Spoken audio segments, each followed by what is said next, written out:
Days like today are special. Two giants of English football square off at the home of football with all eyes on an FA Cup final place. I know it's a cliche, but it's all a little bit magical, isn't it?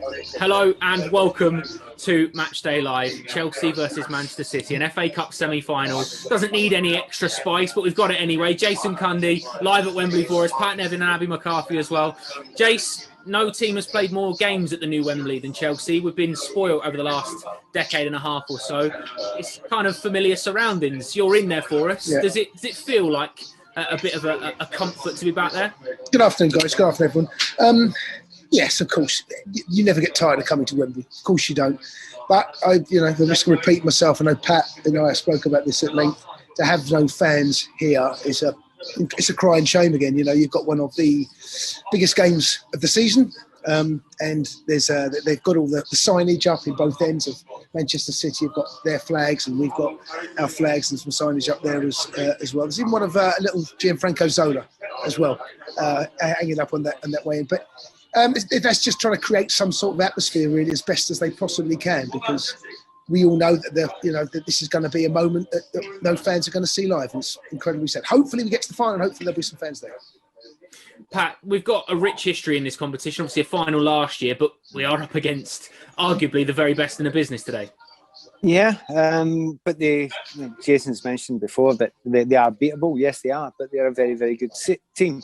They've put a huge amount into their Champions League campaign so far and the league campaign as well. The possibility of them winning all four is limited. It's such a hard thing to do. So if this is the one they trip up on, or this is the one they don't put absolutely everything into, because you can't put everything in to every single game at this point in the season. You will falter at one point. But it might not be about that. It might be about the fact that we hit one of our golden days, and we've had a few of them recently. And the big thing to fall back on, we're hard to beat. We are very, very hard to score against. We're extraordinarily well organised. And I wouldn't say we can walk into it with confidence, but certainly belief that if we do our best and play at our best, we've got as good a chance as them. I think we're all predicting it's going to be quite a tight game today. In fact, we've done exactly that on Play Predictor. If you haven't had your sale ready, make sure you do this quickly, because 4:30 is the deadline for a £100 Megastore voucher and a signed shirt as well if you top the leaderboard, like Colin did in midweek against Porto, 45 points. I've gone for a 1-0 Chelsea win today, as has Jason. Pat's gone 1-1. Abby, you've gone 2-1 today. It's obviously, like Jason's already pointed out, slightly disappointing that fans can't be there, but if we can get a result today, I mean, I think you'll hear the screams and the cheers of Chelsea fans all over the country, won't you?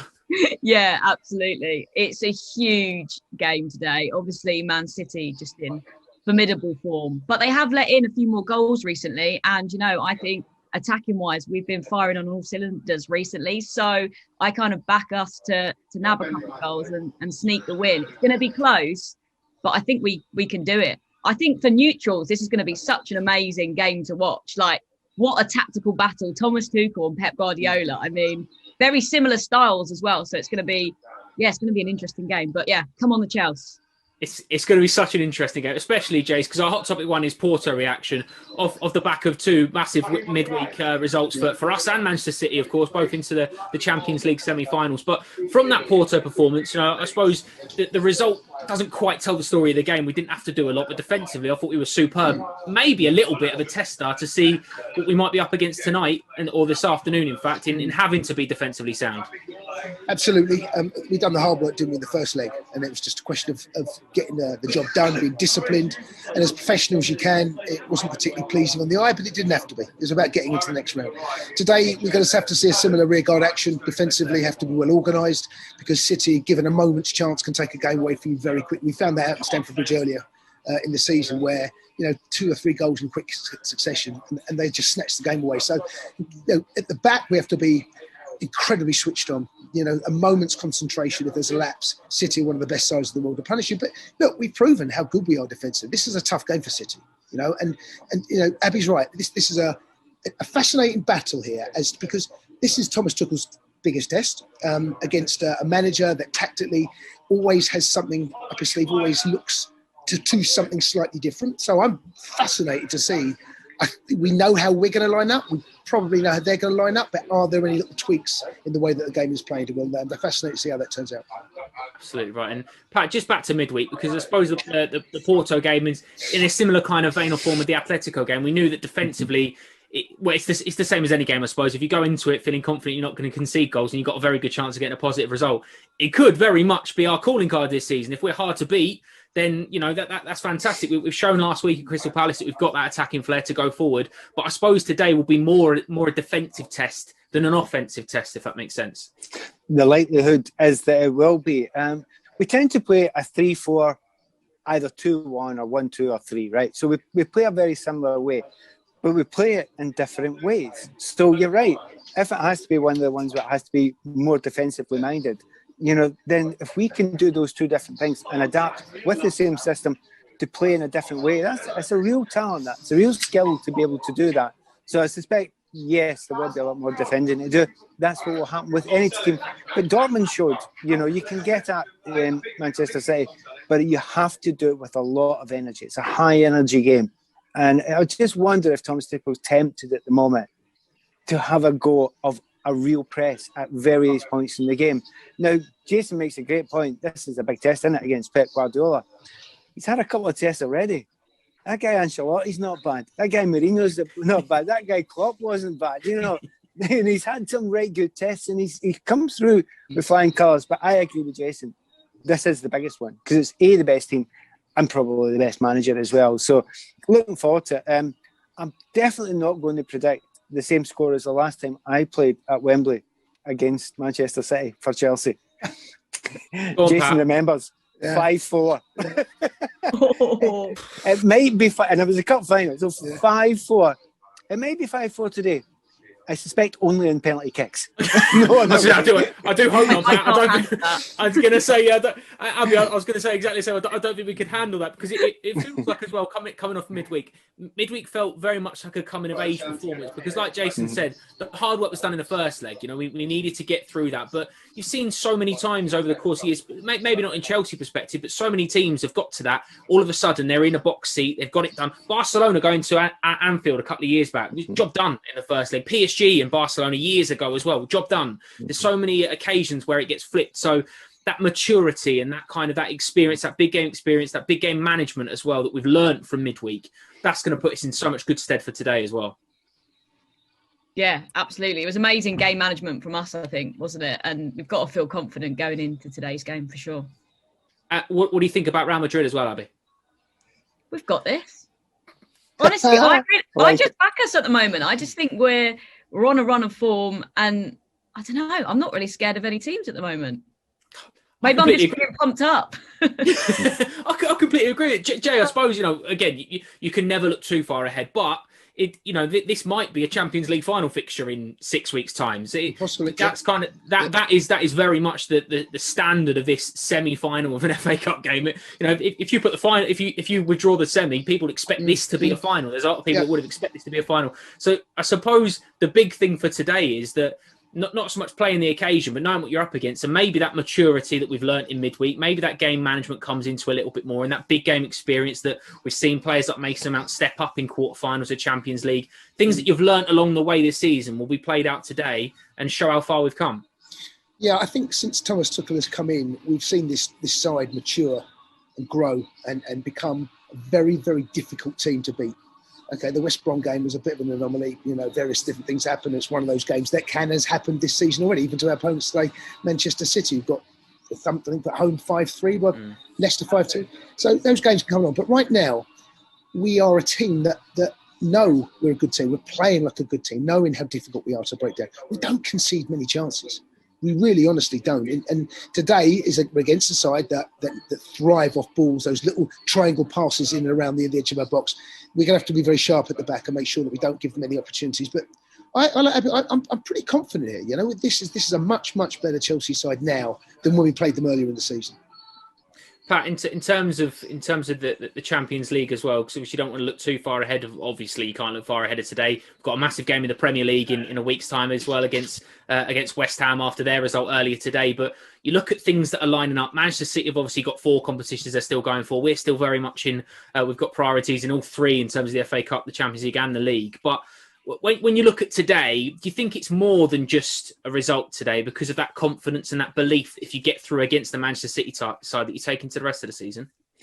It could, like you've mentioned, it could be the Champions League final. We've also got to play Manchester City in the league, I believe.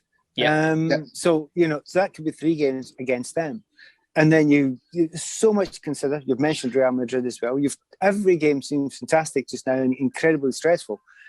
Wouldn't you hate it if it was another way? We've got all this. We're playing all this. We are exactly close to where we want to be just now, because there's other teams that are beginning to fall away in the league. They're out of the Champions League, all that sort of stuff. And we're still kind of barreling on there. So it's a brilliant place to be at the moment. So classically, it has to get out that phrase. I hate to use it, but I'm going to have to say it. Take every game as it comes. That's what you got to do in these situations. Every game is gigantic. And there are seasons now and again where you get that, you think, wait a minute, this is a big game of the season. But I've said that for the last 6 weeks. I think it's going to happen this time. I think it's exactly that. And today is one of them. So get this one out of the way, play your best, and then worry about what happens after that. Abby, Pat's exactly right, and we do kind of forget, I suppose, a little bit. As Chelsea fans, we are very, very spoiled, aren't we? I'll tell you what, let's go straight into, because Lee Parker has joined us pitchside from Wembley Stadium. Lee, you've got a big smile on your face, mate. Looks like a glorious day so far as well. You're looking sharp in the suit. You and Jay have gone matching, which I like.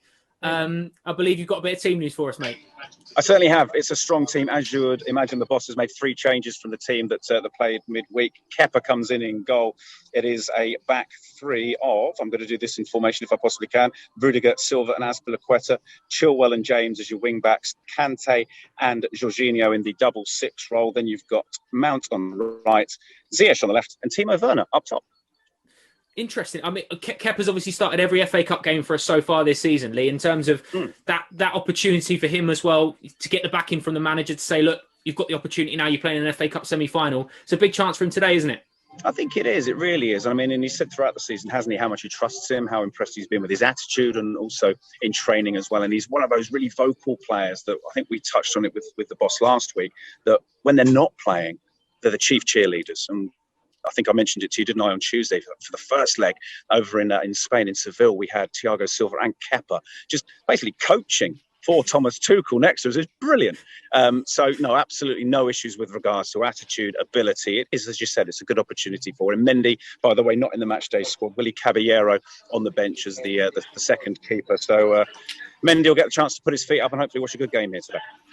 I mean, that's nice, isn't it, in terms of the confidence from the manager? He's picked a goalkeeper that's obviously kept goal for Chelsea in every FA Cup game so far, has performed very well in those cup games. I think even, was it Barnsley, where he made 2 very, very important games in what was a really tight game at an important time as well. So to be rewarded for that as well, and the trust that continues to be shown by the manager, that'll give him a huge buzz.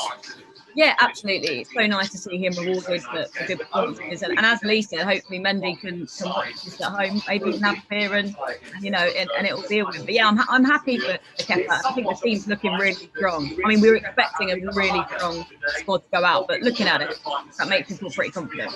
I completely agree. And Eduard, if you are watching, you are more than welcome to join us on Matchday Live if you fancy at any point. But to be fair to you, you're probably due a day off, so fair play. Jace, any surprises in that team for you today? Not really.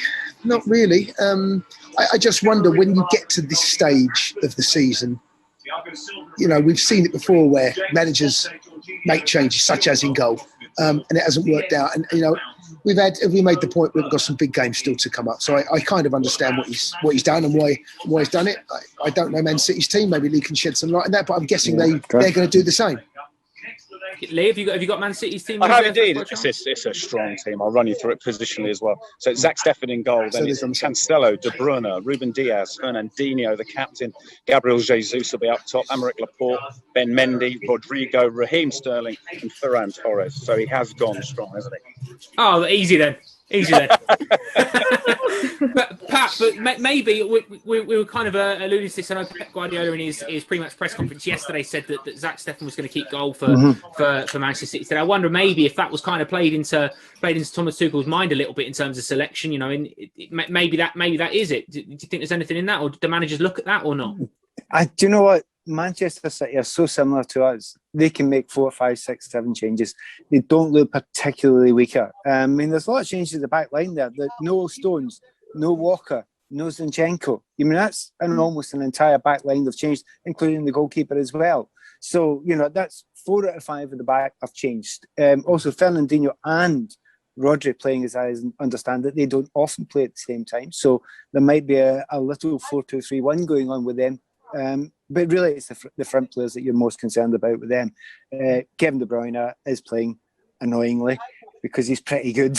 Maybe one upside is I think Foden's been amazing this season. So he's not starting the game. So, I'm looking at that team. You're managing Chelsea. You're looking at it, you're thinking, I'm not going to worry about what they're going to do because I don't know what they're going to do because they might make 6-7 changes. I just need to put my best team out. And we had a quick chat beforehand about who we thought we would play. I thought Werner was a stick-on. I thought an absolute stick-on with, the team that we're playing against, with maybe one weakness they've got is a slight, not lack of pace, but not unbelievable blistering pace. But that was with the hope that Walker wouldn't be playing. Walker's not playing. Excellent news. Love that. And you're right, you can't predict Pep Guardiola. If he starts Ederson up front, he's probably a genius that's worked something out that we've seen. Yeah, so you can't predict that at all. We've got obviously plenty more build up to Chelsea in the FA Cup semi-final today, and we welcome the magician himself, Gianfranco Boss, and his thoughts ahead of taking on Manchester City this afternoon at Wembley. Thomas, first of all, obviously you're coming up against Pep Guardiola tomorrow. He's somebody you know well. Yeah. How much of an influence has he been on your career and your philosophy of the way the game should be played? Huge influence, because when he was coach in Barcelona and I had not the chance to know him personally, I was watching almost every game. I was very impressed by the way they made success happen, by the style they were playing with their own academy guys, the offensive way, the ball possession, and I was very impressed. I think the maybe most impressive about this team was the mentality, how they defended when they lost the ball. So I learned a lot in watching the games, in understanding more of the game, how adventurous, how brave you can approach this game. So it was a big lesson. At this time I was coach in the academy and then becoming coach in Mainz. And this were almost every match was a lesson in these days. And then later we had the opportunity to play against him. It was not always a pleasure, but when you arrive on a certain level, it's of course a pleasure to play against him and to meet him and to fight on the highest level. I know you've never beaten him as a manager. I think you've only played 5 times. In the past, when you faced him, you've kind of always been the underdog because he was obviously the manager of Bayern Munich. They were expected to win. Yeah. Do you think tomorrow is the first time you will meet him as equals, as managers of 2 clubs of the same size and the same quality of players? Yes and no. I mean, we have to accept that there is a gap between us and Manchester City. If you look at the fixture in Premier League and if you look at the fixtures in the last years, we have to accept this, and it's important. I think that we accept it without making us too small. So from next year on, from day one of next season, we will hunt them and we will try to close the gap between us. This is the benchmark. For me in Europe, there are 2 teams who are the benchmark, is Bayern Munich and Manchester City. But I know what you're saying. Of course, it was he made it impossible for us to beat him with Mainz. I think we had 2 draws with Dortmund, and then ended in a cup final in a penalty loss. And we had another draw at home with Dortmund. So we came close this time that we beat him, and the next try is tomorrow. I don't believe in like how big clubs are, how tough, or like how big, or are we equal or not. We have to admit that there is a gap, but for 90 minutes we are very self-aware and very self-confident that we truly believe that we can close the gap for one game, and this is the target for tomorrow. And me personally, I arrive with a team that I'm absolutely happy to arrive to compete against the benchmark in England and in Europe. And we want to have the momentum of football on our side. And if we want to have this, we have to play on our top level and to force things and need a bit of luck. Last one, Carve. Yeah, final one. What kind of game do you think it will be tomorrow? Will it be a very tactical game? Will it be like a game of chess almost? I don't think so. I don't feel both teams so like chess teams, and like too much into tactical. I think that English football and City's game and our game is about intensity with and without the ball. So I expect a very intensive match and a very physically high demanding match. But we want to. City defines himself with a clear DNA and a clear style. They want to have the ball. They want to have high ball possessions, high ball recoveries. We want it as well. So we have to fight for these moments to make them suffer. We have to fight and be very, very. We have to be on point in precision and passing and positioning if we want to hurt them. And then we need to be on in every minute that we do not allow easy chances, that we don't allow exploitation of easy exploitation of spaces between our lines, and we need to be very, very brave and play with courage and play adventurous and play how is needed. If you it's a big challenge, and this is the absolutely right moment for us to face a challenge like this. And let's see. I expect that a tough match, but a physical game, and I hope we catch the moments where we can make them suffer, so it becomes a even game, hopefully. Declan, talk sport. Afternoon, Thomas. Two questions from me today. The first one, you talk about the progression in this side. What would a win tomorrow do for you and your team, and just to determine and judge where you are at this moment? We are in a good moment. We had a setback in the home game with the red card and the loss against West Brom. We had an excellent response. We had the tough challenges that we had to face, and we had two very good matches and two intensive matches and a big challenge against Porto with a lot of pressure, with different situations. You arrive in a first leg, whereas everything is open. You arrive in a second leg, we are suddenly the favorites. We have to manage the game, we have to manage the results, we have to manage a lot of influences from outside. And I was very proud how we did this.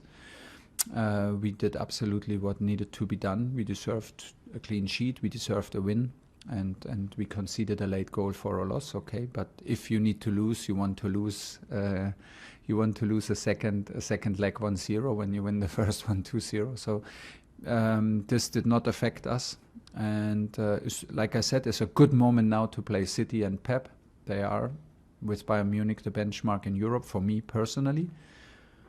If we manage to beat them, will be a huge boost. If not, we will have to accept and take it as a challenge to grow and as an opportunity to grow. And because we have some fights coming up, it's not only about FA Cup here. It's about top 4 race, and it is about Champions League final.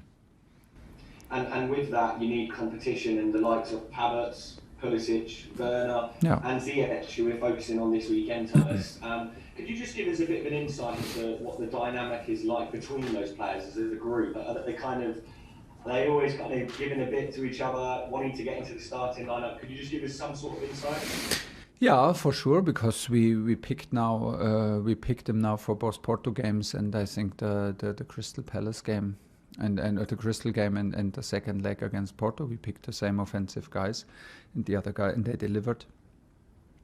And the other guys need to fight for their places, and they're doing this. There is not much training time in between games in a schedule that we have, but the minutes you have, you need to use. And as you can imagine, if you have good results, if you have a good momentum, if you manage to qualify for semi-final, we are from terms of atmosphere and behavior and attitude in the dressing room, we are in a good moment.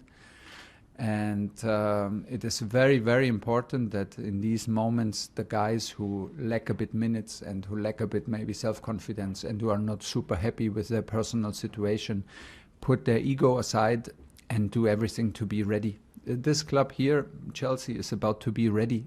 We have no promises to make to no players. We have no gifts to give. You have to fight hard. This is the moment in the season where in a club like this, you fight hard for your place. Once you're in the team, you fight hard to stay in the team. Once you get any minute, you fight hard that the coach maybe decides for a change. And this is a life as a player from Chelsea, and this is big fun. Honestly, this is big fun. You have to embrace the situations like this. Even sometimes it's a bit harder for some of the players, but we try to push them and we try to convince them and influence them in this positive way. That we have a tight schedule and we cannot drop 1%. Nick Pure. Hi Thomas, could you just give us an injury update please? So is Matteo definitely out of the game? Yeah. If that's the case, could N'Golo play another 90 minutes? And does Billy Gilmore come into you thinking if N'Golo might... Both yes. We have the green light for N'Golo, because we had 3 days in between, which makes for him a huge difference. Matteo is unfortunately still out, but feeling already better, but still out, cannot be in the squad. And also Andreas Christensen is out, cannot be in the squad. So this is the situation. Jim Conlon. Hi Thomas. Thomas, I'm just wondering about your attacking sort of philosophy. We've seen in the past Chelsea have great strikers like Gianluca Vialli, like Diego Costa, Didier Drogba. Are you favourable in terms of playing the one man up top as a target man, or do you favour maybe 2 guys up top, or are you open to playing 2 guys up top? I do what I always did when I started in academy and later in professional football. I do what I think is best for the team, and I adapt to the quality of my players. If I have guys who need to be on the pitch and are double strikers, we will find a way to play with double strikers. If we have guys like who absolutely need to be on the pitch as a number 9, we play with a single number 9. It depends, and we adapt to the quality of the players. Please don't forget, I love all these guys you mentioned. I love Vialli, I love Drogba, I love Torres. I love them. And this is a huge part when I think about Chelsea, that I think about these strikers. I absolutely agree. When you look at our lineup in Champions League now, and the offensive players were like, or against Crystal Palace, it was hudson-odoi, Christian Pulisic, Kai Havertz, Mason Mount, Reece James. They're 20, 21. Timo is 24. So don't compare like the big guys in their best age with guys who are 20 and 21. Don't do this mistake. And why should I dream of Vialli and Van Basten and I don't know, and Gary Lineker and I don't know who was the names of the best number 9s in the world. I mean, we have what we have, and I'm super happy with what we have. And we have strong strikers, we have strong half strikers, and we do what's best for the team. And I'm absolutely happy with our players, and we will push them, and that's the situation. Last question in broadcast, James Ollie. Hi Thomas. You said last week that Christian Pulisic needs to feel calmer mentally. Yeah.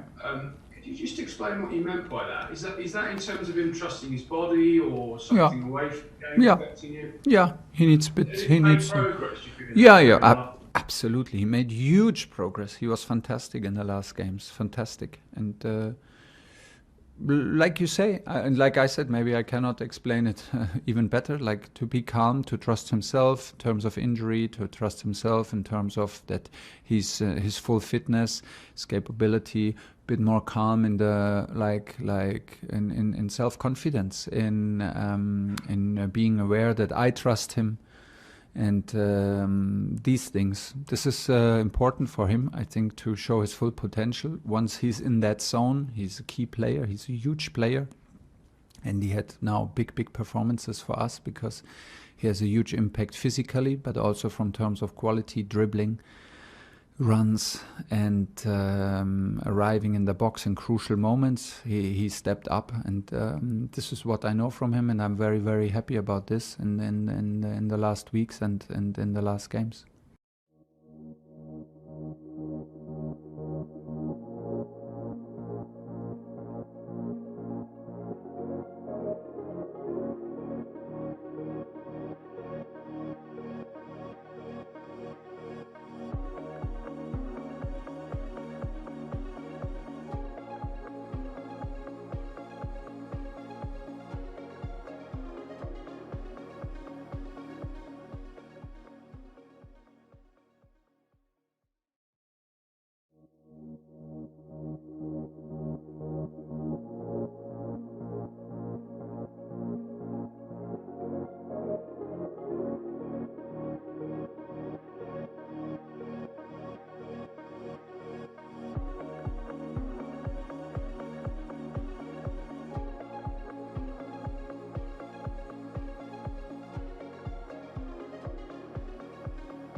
Welcome back to Matchday Live. We are in the presence of greatness. Over 300 games, multiple major trophies, and millions of jaws dropped in awe. A man who, much like this competition, is pure magic.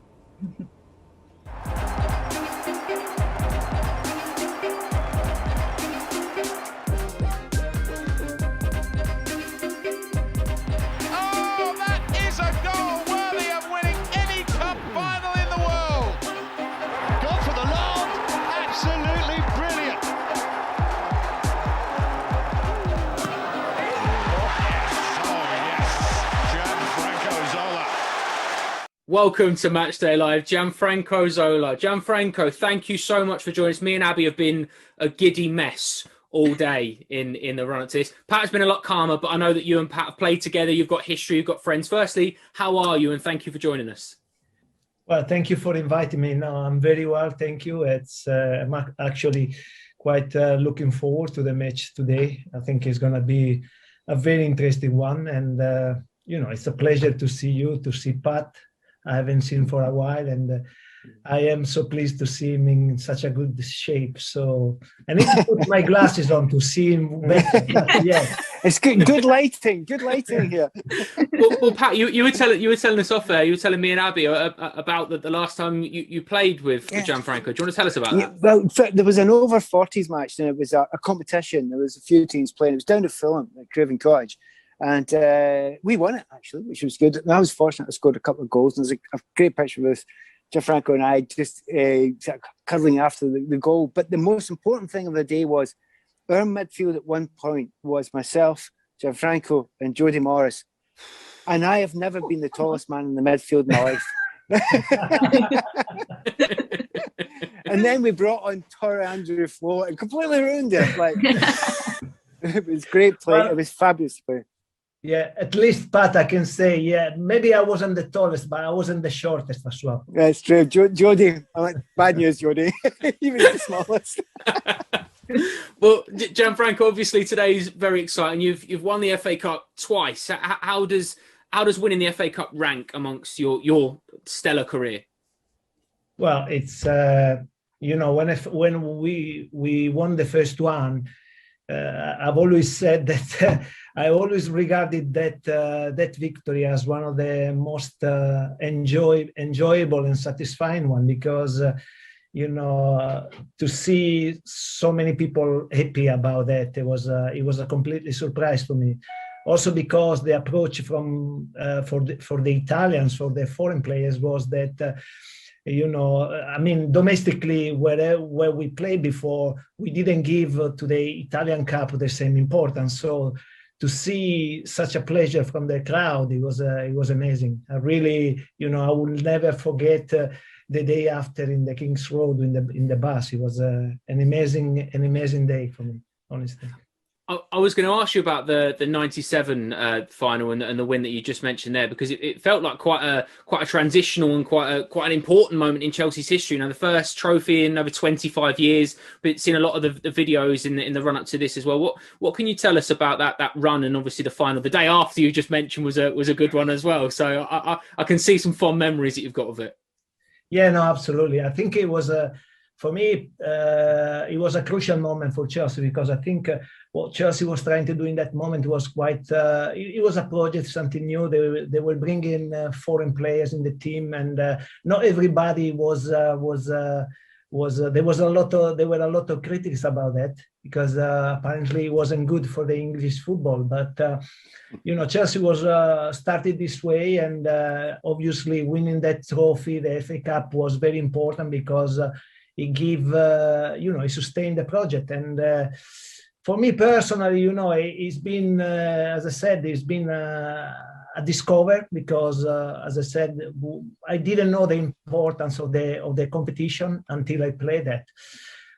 I think the key for me was the game that we play on the third round, and it was against Liverpool home, when we were 2-0 down after 45 minutes, and then we came back in the second and we turn it around, and that we felt the importance of the cup, and having won that, then it was incredible. Really appreciate that. What about this season then, Gianfranco? Obviously, FA Cup semi-finalists, Champions League semi-finalists as well. What have you made of Thomas Tuchel and Chelsea so far? Well, he had an unbelievable impact on the Premier League, on the team. He picked, in my opinion, a work that Frank was doing well, but obviously something lately in the last few weeks for him wasn't working the way he wanted. And but when he came on, to be honest, Tuchel did all the right things to be done in that moment, and he started to create more defensive compactness, whatever you want to call it.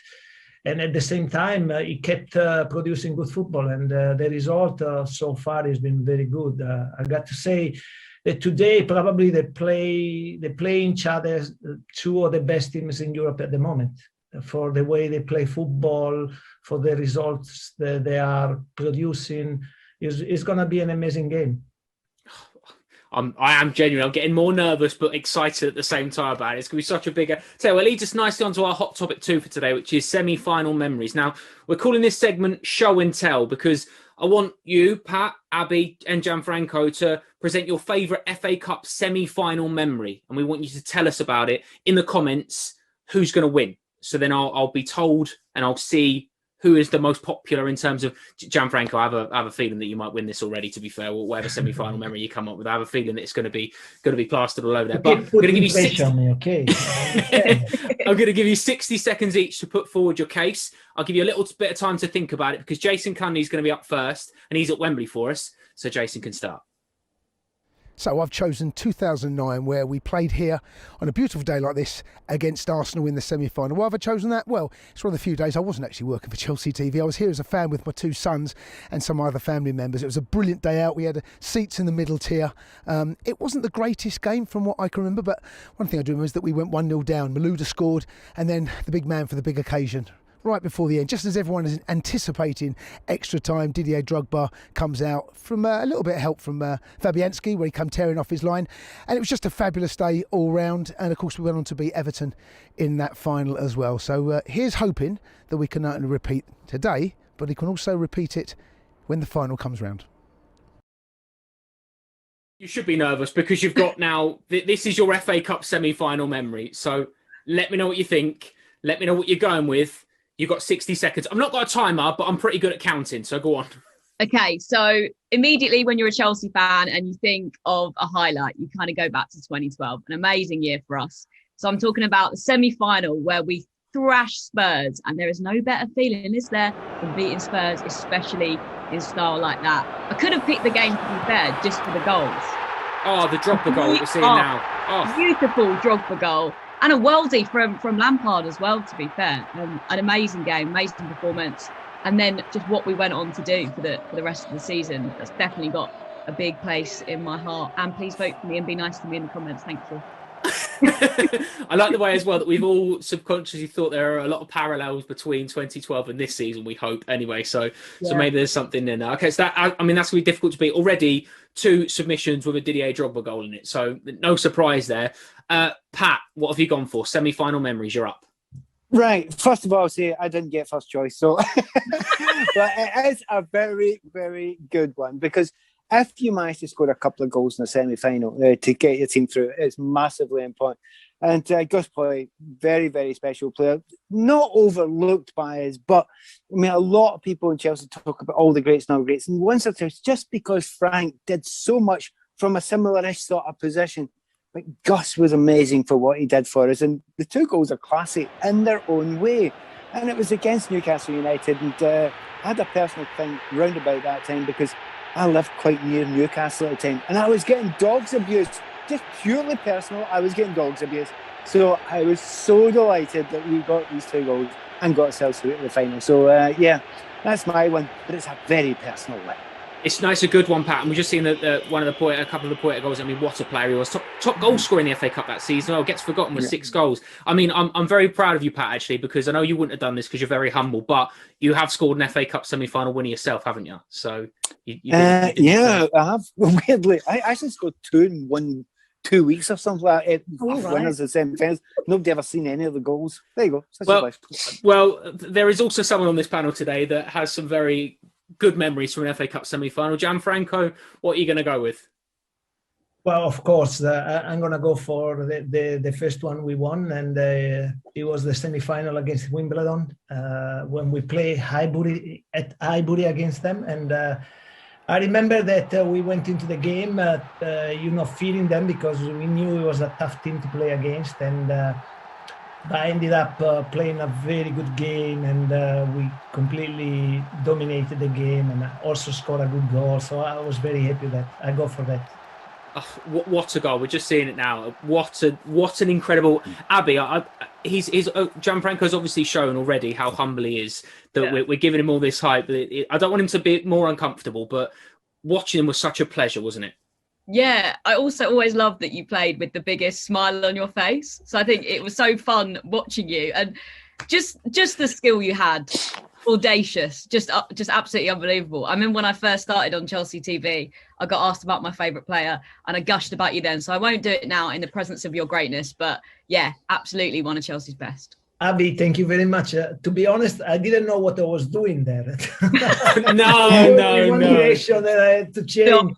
But no, thank you very much for your kindness. But it was a great game. I always remember that as a very good game. I don't think we made any mistake during the game. That's why we won comfortably.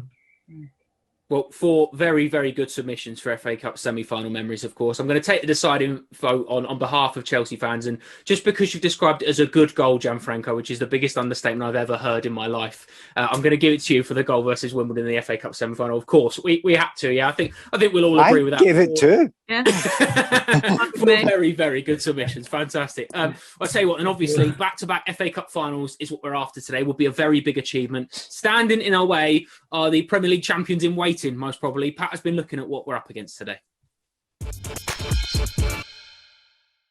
Okay, let's be fair about it. Manchester City are quite good. They've got real quality players, and you don't let the best ones on the ball in the last third if you can possibly help it. Gundogan has, in particular, had a brilliant season this season. His goal scoring has been fantastic, but Kevin De Bruyne, every ball he plays, this time to Foden, looks absolutely phenomenal at the moment, and you have to keep an eye on those two. They are world-class players. Raheem Sterling's another player that can come in and he's very, very dangerous, but look what N'Golo Kanté does here. He manages to catch him up, and Sterling is absolutely rapid, but he gets back there.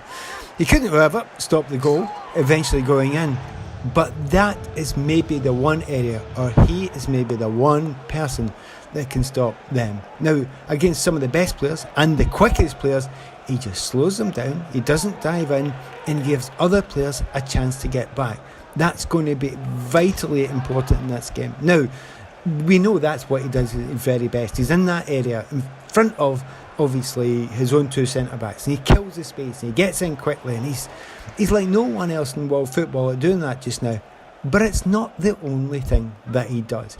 He wants to get on the ball, and we do like to play through the midfield, and when you get it there, you make sure you use it well. And with the pace that we've got up front, he knows now that he can put the ball into areas, and we are going to be incredibly dangerous. Even against the likes of Manchester City, they have got weaknesses there. So N'Golo Kanté, you're not the only one, but you might be the most important one for us in the semi-final. Pat, as you've said there, they've got a lot to pick from. And any of their front three, any combination they pick, any players they pick in that system, the way they play football, they're going to be a difficult task today, but that's exactly why we're here. Yeah. To be fair, if you look at that front line, Jesus, Torres and Sterling, they're all very good players, but it wouldn't be the first front line. It wouldn't be the first choices all the time. So it's something to hold on to.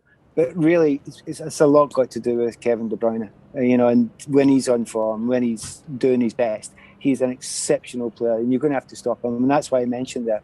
N'Golo Kanté, who's back on his best form again. He's going to have to kill that space. Problem with Manchester City, there's a hell of a lot of them doing that. And don't listen to me, by the way. I want to know what Gianfranco Zola thinks of these guys, because my favourite player of the recent era, out with Chelsea, has been David Silva.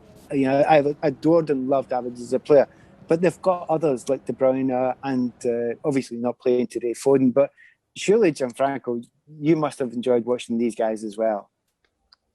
I mean, when I saw them playing the other day against Dortmund, I saw a delightful team to watch playing football. They were unbelievable. The quality that they are producing at the moment is very high, I got to say. And no matter whether they play with one striker, no strikers, different strikers, they always seems to me at the moment that they can produce a performance, a great performance, and a good result. So it's going to be a good challenge, because in a similar way, I see similarities with Chelsea. Chelsea has been changing personnel, but he's been producing good games. Not only good games, but also good quality of football. The first 30 minutes against Crystal Palace was magnificent, not only in terms of quality of the football, but also attitude and the way they were covering the pitch. That, you know, it's, again, I'm not saying because I'm a Chelsea fan, but today is going to be a great game. Two great teams on the pitch. Abby, it's going to be an important game for N'Golo Kanté today because, like we've just spoken about, Manchester City have got a lot of attacking players and players that have all very willing runners and all tend to work hard as well, don't they? So N'Golo is going to be key for us. Yeah, he's going to be absolutely crucial. And as always, it's like having two men on the pitch, isn't it? He'll be everywhere, being damage control, getting involved, tackling and winning us the ball back. So hopefully he can just do what Kanté does today. And I think that'll be enough for us. That's exactly right. Doing what Kanté does, he's a 9.5 out of 10 every single week on a bad day. Like he is that good in terms of doing it. Well, Lee Parker and Jason Cundy have also been having a little look at what we're up against today. Over to you, boys. Welcome to Pitchside here at Wembley. Resplendent here in the blistering sunshine. It's actually hotter than Seville, which is hard to believe. You might be able to see behind me the marketing team at Chelsea have done a fantastic job in kitting out the Chelsea end. It really does feel like home from home, Jace, doesn't it? This, Lee, incredibly, the 24th time Chelsea have been here since the stadium reopened. Remarkable. Of course, we won the first FA Cup back here, and it does feel almost every single season or every 18 months or so we end up back here at Wembley. Of course, for risk of repeating myself, it's an absolute shame that both sets of fans aren't here. It really is. I mean, the atmosphere for these big games is always huge. Doesn't take away from the occasion. This is going to be a big one today, isn't it? It is a big one. It's a tough one as well. I think we all accept and know that they are one of the best sides in Europe. They're going to win the Premier League because they're the best side, but they can be beaten. Leeds have shown that, and actually I've seen the last couple of games, they've not been quite at their very shiny, sparkliest best of late. So I think we can beat them. We're going to have to turn up. We'll have to bring our A game, because if we don't, I think City will have too much for us. If we do, I fancy us. It's interesting, that, isn't it? Because Pep was talking in the pre-match, I mean, whether it's mind games or not, you don't know. He's saying, his team are tired. They obviously played a day after Chelsea, didn't they? Midweek, but they've got such a big squad, haven't they? They have, but the conditions may play a part there. You and I have been here now for about an hour, and the heat down here, there is no wind, and as the game goes on in the latter stages, because they've had that less 24 hours, substitutions inevitably will be crucial. They may play a part in this, but it's incredibly warm down here. Beautiful, though, I'm not complaining. The pitch looks in fantastic magnificent, isn't it? Condition. Yeah. Did you ever play on a surface like this, No. James? That's simple to answer. I mean, that does help, doesn't it, when you've got two footballing sides that be going up against Absolutely, each other. Yeah, both sides want to keep the ball. Both sides want possession and keep possession. Nice, short, sharp passes. And the surface will have a big part in the way that both teams play. So no doubt the sprinklers will be on just to make sure it gets that little bit greasier on top. Bit of zip. It was interesting talking to Thomas Tuchel, Jace, actually. He was saying how big an admirer he is of Pep Guardiola and the style of football that he likes to play. And he actually said that Man City and Bayern, in his eyes, are the kind of the benchmarks in Europe at the moment. I think that's fair, to be honest.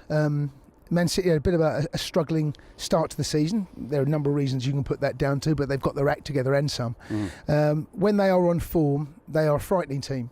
They keep the ball very well. They're incredibly dangerous. They can turn moments. They can change games. As we found out earlier at Stamford Bridge, they can take games away from you in a very, very short space of time. Concentration is going to be absolutely imperative. And we're going to have to make sure that everyone is at it, because, as I said before, Lee, if maybe you can't carry any passengers against City.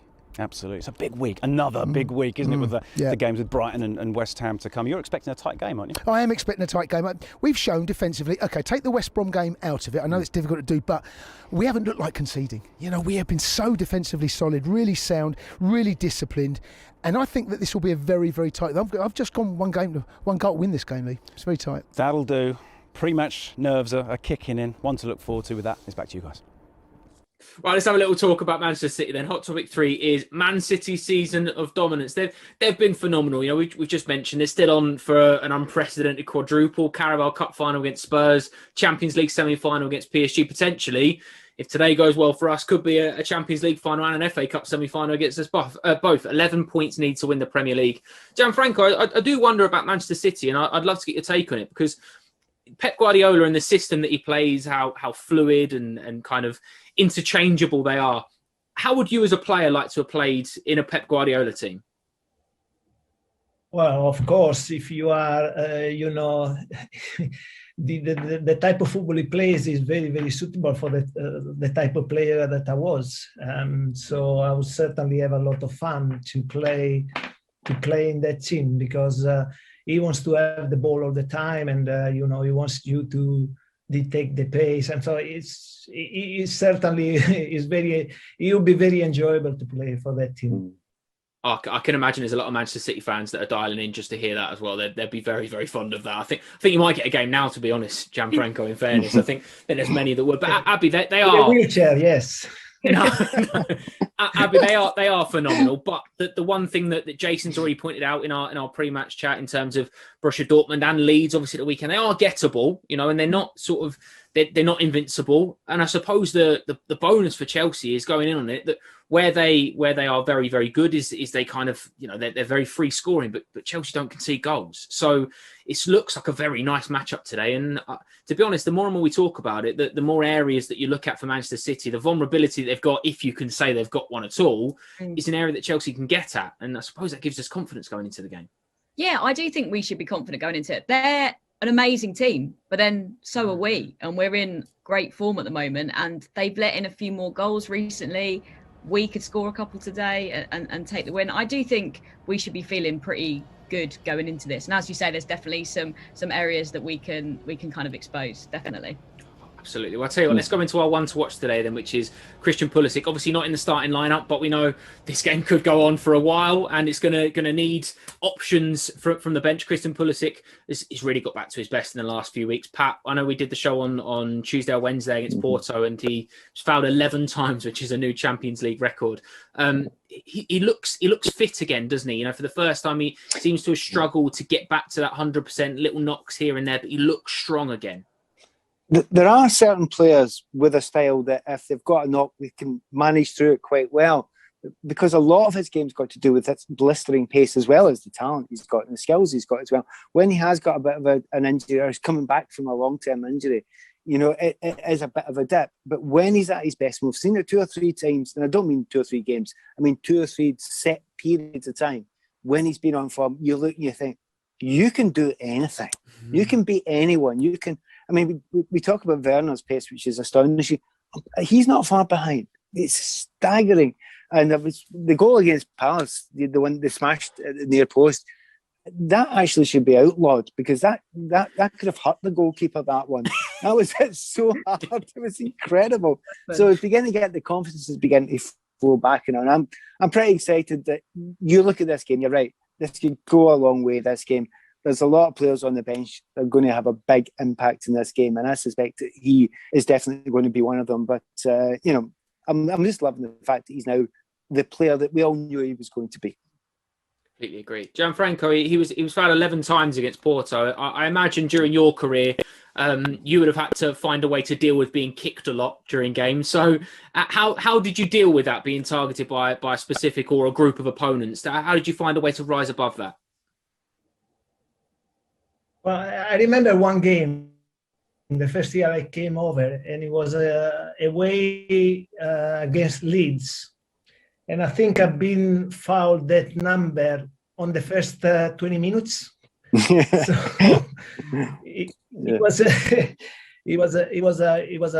difficult match. Well, I think as a player, you don't have your temper. You have to be calm. You know that as a type of player, sometimes you can be fouled, and also you can be targeted by the opposition. But the worst thing that can happen is that you lose control, you get nervous, and then you start reacting, and you lose your composure. I think Christian has a very good character. I like him. Also, he's a type of player that today, as you rightly so said, can be one of those players that can cause a lot of problems to them, because he's got pace. He's not afraid to take players on with the ball on his feet, and certainly Chelsea has got the type of players that they can cause a lot of problems to Manchester City. So they will have to be very careful. Right, let's go on to our Matchday Live quiz then. A chance to see if your knowledge and your memory skills are up to scratch. So this is an FA Cup semi-final special, of course, and it's multiple choice answers, okay? So I'll give you a question. I'll give you 3 answers to pick from. Pick the correct answer, and we'll see how we get on. Abby's already shaking her head. I don't feel a huge amount of confidence coming from you here, Abby, but we're going to start... Terrible memory. Well, I feel it's only fair. Unfortunately, this is how the questions have rolled, but we're going to start with Gianfranco. Gianfranco, so the first question to you is, where was our 1997 semi-final versus Wimbledon played? Was it at Wembley, Villa Park, or Highbury? I said it before, Highbury. Correct. That's why I feel I had to give you that one, because you'd already answered it in the show. So, Abby, I'll come to you next then, okay? So, which ex-player did we come up against when we played Luton Town in the 1994 semi-final? Was it Kerry Dixon, Andy Townsend, or Dennis Wise? Is this to me? No, this is to Abby. This is to Abby. Sorry, Abby. Dennis Wise? Kerry Dixon, I'm Kerry afraid. Dixon. I knew that one. I actually knew that one. Right, well, you're up now, Pat. Let's see. Let's see what you've got in the locker. So, who scored Newcastle's equaliser in our 2000 semi-final win? You've already spoken about the game. What's your memory about it in total? Is it Rob Lee, Alan Shearer, or Didier Domi? I don't know, because I fast forward past that, but I would go for C, just because you wouldn't have put that name in otherwise.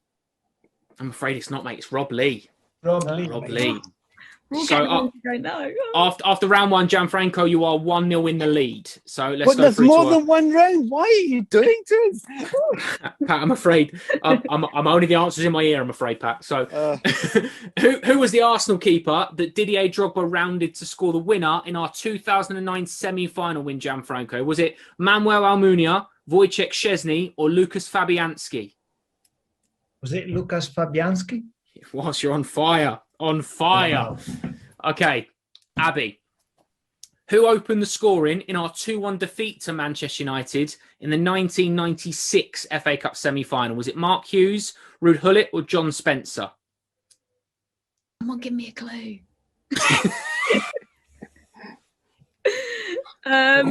Oh, God, my memory's awful. I'm going to go B. Correct, Ruud Gullit. Good work. Good work. Pat, I'm going for C, whatever. I'm just going for C. I'm doing that. I do. That's the way I do quizzes. You've got this one. You've got this one. Quizzes. Okay, you've got this one. Which of our players didn't score in our 5-1 win over Tottenham Hotspur in the 2012 semi-final? Ramirez, Didier Drogba, or John Terry? Didn't score. I'm going for C. I go for C. John Terry, correct. You got it. Okay. I'm just luck. It's a shame because he's not here, because the next one involves Jason Cundy. But Gianfranco, you're up. Jason Cundy made the draw for the 2010 semi-final, which paired us against Aston Villa. Which ex-Aston Villa player accompanied him in the draw? This is niche, Gianfranco, I'll be honest. Dion Dublin, David Ginola, or Andy Townsend? Wow, that's a very good question. Was it David Ginola? Unbelievable. If 3 out of 3, I tell you, Really? I've got the answers and I've not got as many.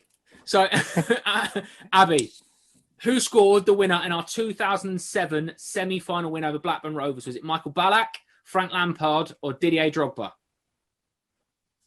C, Drogba. Michael Ballack. I'll be honest with you. It's always Drogba. What? I'm with you. Our memory, I'm struggling with. Pat, you're up. Okay, so this is to complete the quiz. We beat Manchester United 3-1 in last season's semi-final. Who scored an own goal for our third goal? Was it Harry Maguire, Eric Bailly, or Victor Lindelof? Well, I really should know that one, because I was covering it. But I'm not even going to think C. Whatever C is, I don't care. Do you know what? I'm pleased that's wrong, Pat, because if you'd have got correct answer again, that would have made a mockery of our quiz. Gianfranco, congratulations. You've won that, by the way.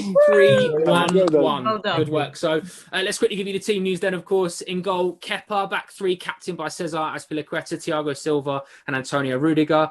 Reece James and Ben Chilwell, N'Golo Kante, Jorginho, Hakim Ziyech, Mason Mount and Timo Werner.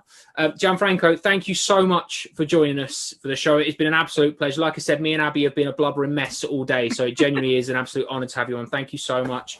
Pat, Abby, you're brilliant as always. We're back at half-time, so make sure you join us for that. Kick-off is fast approaching, but before we join our commentary team for this huge FA Cup semi-final at Wembley Stadium, let's hear from the boss who sat down with Lee Parker.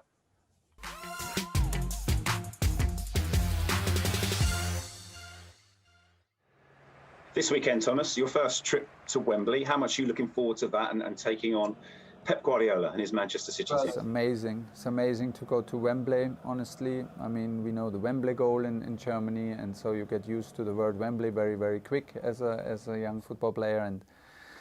And then later you see some clips from the FA Cup finals, and you're a little boy, or maybe a bit of an older boy, but still a football player and a big fan, and you can simply never imagine that you once go there and coach a game, and when it happens, it's crazy. And I'm very, very grateful to have this experience. I'm very excited to be there semi-final.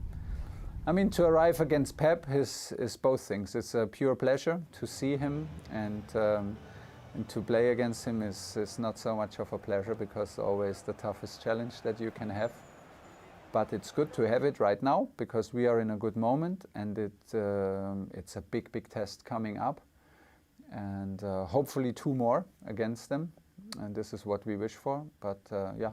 We arrived with self-confidence in a good moment. We will try to beat them. This is very, very clear. This is the approach. We know very well that this is maybe the toughest thing to do. And still we're on for it. And after that, we will be smarter.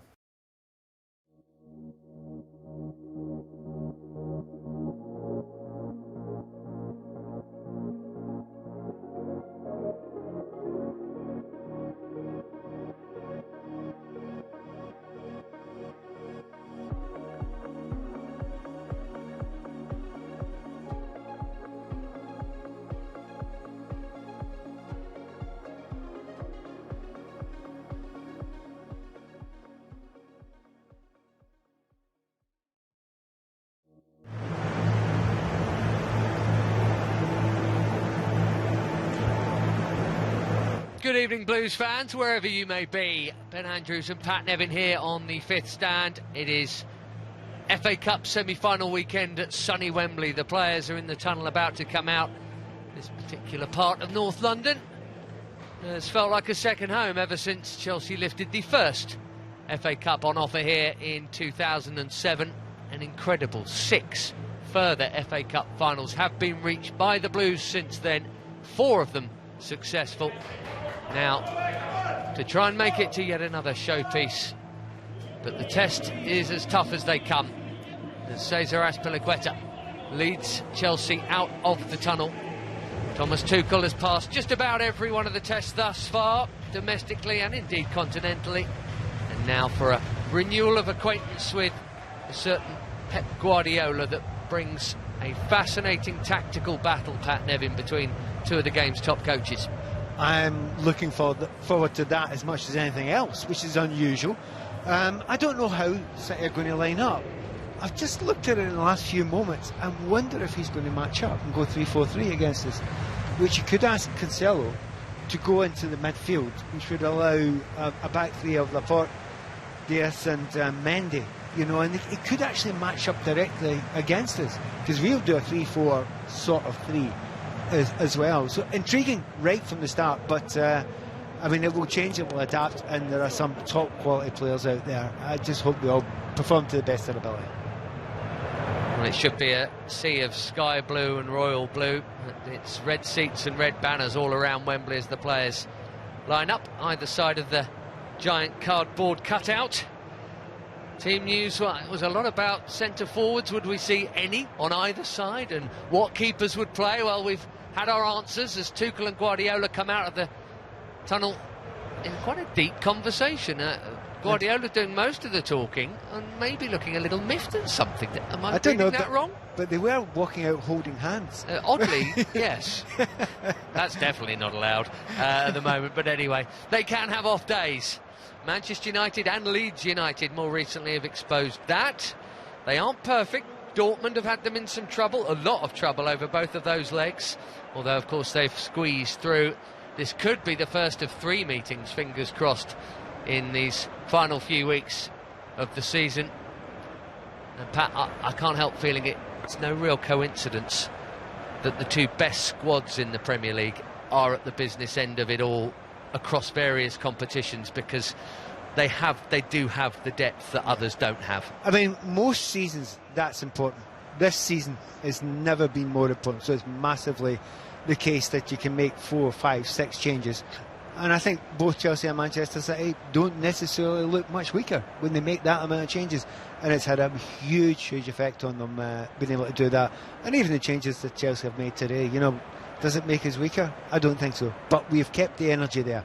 We needed the energy of, you know, place Kanté. We needed the energy of Mount. We needed the energy of Rudiger. Those players were absolute first picks, no matter how many games they've played this season. 3 changes is the answer to that, Pat was alluding to there. Maybe some eyebrow raisers, maybe not. Kepa's been in goal for all of the FA Cup games. He stays. Havertz and Pulisic out.